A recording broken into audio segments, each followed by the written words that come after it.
तो ब्रह्मा जी ब्रह्म संहिता में बोलते हैं भगवान के जो इंद्रियां हैं दिव्य हैं, भगवान कौन से भी इंद्रिय से दूसरे इंद्रिय का कार्य कर सकते हैं। इसलिए जब हम भगवान को भोग लगाते हैं, भगवान भोग अर्पण करके जब हम ऑल्टर खोलते हैं फिर से भोग प्रसाद तो वैसे ही है, तो भगवान ने खाया कि नहीं खाया? तो भगवान खाते हैं अपने दृष्टि से, अपने आंखों से भगवान खाते हैं। हम कर सकते हैं क्या ये? हम नहीं कर सकते। तो जो बुद्धिमान है वो समझ सकता है, पर जिनके पास विश्वास नहीं है वो ये समझ नहीं पाएगा। जब हम भोग अर्पण करते हैं, हम प्रार्थना बोलते हैं भगवान की आप स्वीकार कीजिए, वो प्रार्थना को ही भगवान स्वीकार करते हैं। और भगवान जब उनको बच्चे उत्पन्न करने हैं, सिर्फ दृष्टि डाल के बच्चे उत्पन्न होते हैं।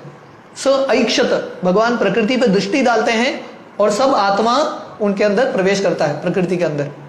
The control living entity cannot even dream of such sense activities in his condition life. तो हम सोच भी नहीं सकते, सपने में भी सोच नहीं सकते ये सब कार्य करने के लिए, है कि नहीं?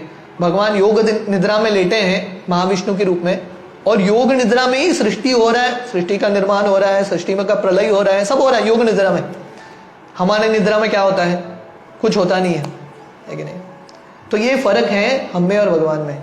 पर जो भगवान के भक्त हैं, भगवान को समझना इतना आसान नहीं है, पर भक्ति के माध्यम से भगवान को जान सकते हैं, भक्ति के माध्यम से। इसलिए श्रील प्रभुपाद गीता कोट कर रहे हैं, as the lord says in Bhagavad Gita 18.55, भक्त्या माम अभिजानाति यावन यश्चास्मि तत्वतः।